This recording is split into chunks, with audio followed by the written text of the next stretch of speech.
Faltam 3 horas para nascer o sol e seu albino de 73 anos já está na praia.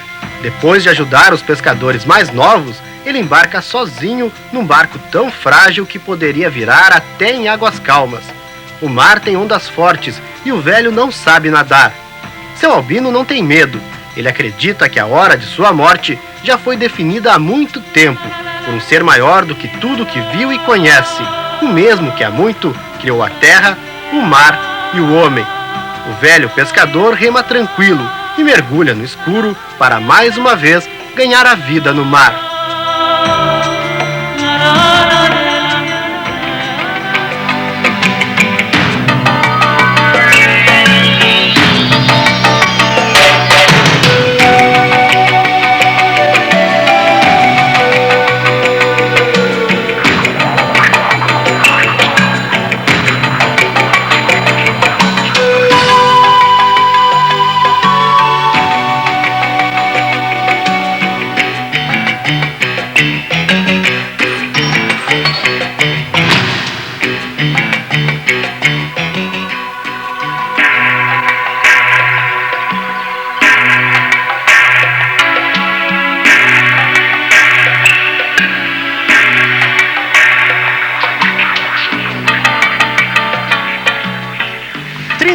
Mil pescadores se aventuram no mar e nas lagoas de Santa Catarina.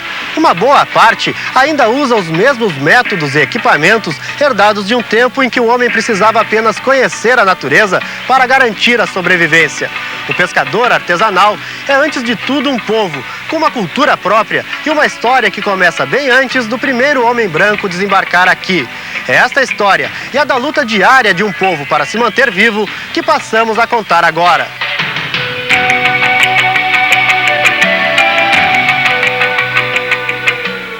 Os primeiros povos do nosso litoral já tinham na pesca uma das principais atividades. Os pesquisadores encontraram pesos para redes e enfeites de ossos de peixes feitos há pelo menos 4.000 anos. Os indígenas chegaram a ensinar técnicas de pesca aos colonizadores. As famílias que vieram da colônia de São Vicente, em São Paulo, na metade do século XVII, fizeram a primeira tentativa de ocupação. Mas os principais colonizadores do litoral vieram do arquipélago dos Açores, a partir de 1748. Além de aprender a pescar, os açorianos tiveram que reaprender o cultivo do solo.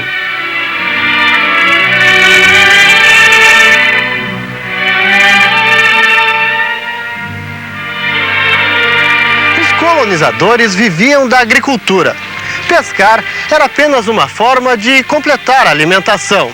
Somente bem mais tarde é que os descendentes dos açorianos encontraram na pesca um novo meio de vida. Mesmo assim, não deixaram de ser agricultores. Ainda hoje, aqui no município de Maruí, existem comunidades que mantêm a tradição de viver tanto daquilo que colhem da terra quanto da água.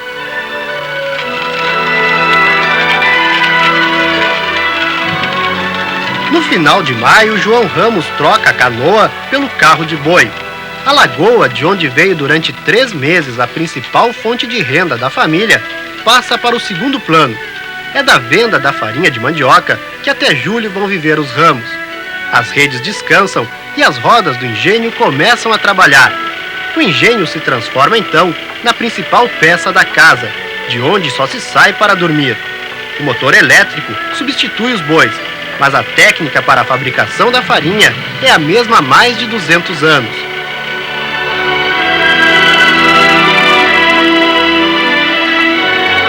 Os engenhos misturam a tecnologia para fabricar a farinha de trigo com a forma indígena de fazer a farinha de mandioca. Como o trigo dos açorianos não se adaptou ao novo solo, eles é que se adaptaram ao cultivo da mandioca. O mesmo aconteceu com outras culturas. O café que os brancos trouxeram é preparado por estas famílias de pescadores agricultores, ainda com equipamentos dos índios.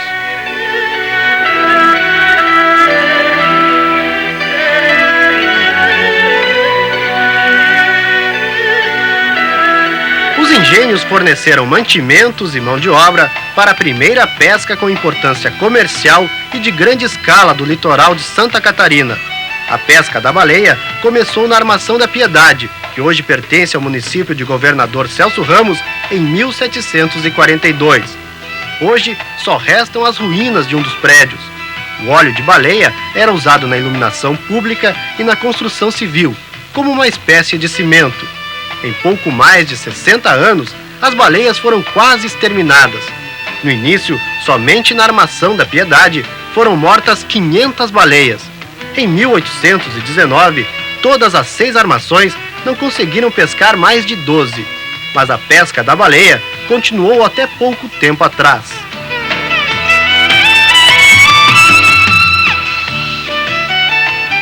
A baleia nós conseguimos pegar 2 aqui, né? Foi carneada lá na ilha de Porto Belo, na ilha João da Cunha ali, né?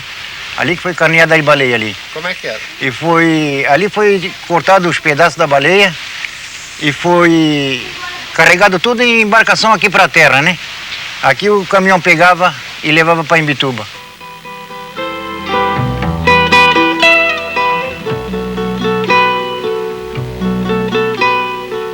Hoje, as baleias estão de volta e o barco que quase acabou com elas é que está ameaçado de desaparecer. A baleeira, embarcação de 2 proas, trazida pelos portugueses, ainda é muito parecida com a que enfrentou a temível baleia Moby Dick na imaginação do escritor Herman Melville. Só o motor substituiu os remos. Esta embarcação é comum entre Penha e o sul do estado, mas seus construtores hoje são raros.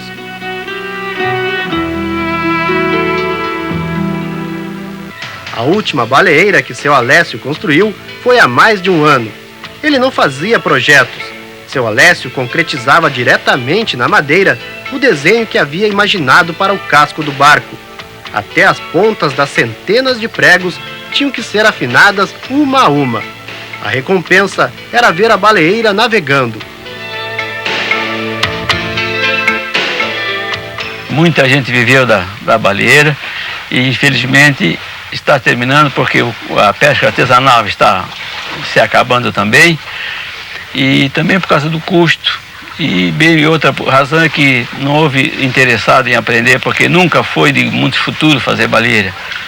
Todos eles que fizeram baleeira trabalharam até morrer, deixando sempre uma para terminar, para os outros terminar, e por isso não houve interesse de ninguém aprender. E o senhor fica triste com isso? Eu fico triste, mesmo porque é a rainha do mar, a embarcação, a baleeira é a rainha do mar, não existe outra, não tem substituto.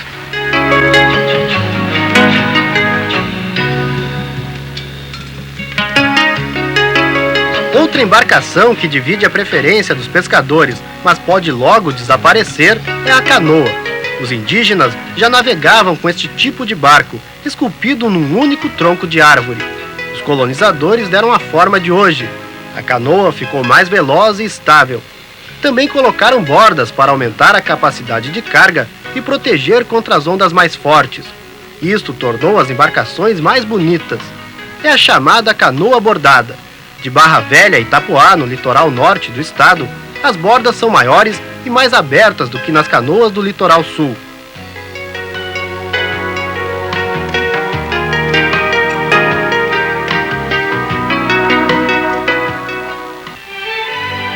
Seu Janguito, 64 anos, é um dos últimos canoeiros do estado. Nós o encontramos quando terminava de esculpir 2 canoas de 7 metros de comprimento por 1 de largura. Janguito repete os gestos e usa os mesmos equipamentos dos primeiros canoeiros. Nas mãos dele, a lasca de madeira vira um instrumento de precisão. Quando termina a obra, seu Janguito, como todo escultor, avalia o resultado pelo tato. Mas ele é hoje um artista clandestino. As árvores usadas para fazer canoa são raras, de corte ilegal. Ironicamente, a mesma natureza agredida pelo canoeiro recompensa a clandestinidade do artista.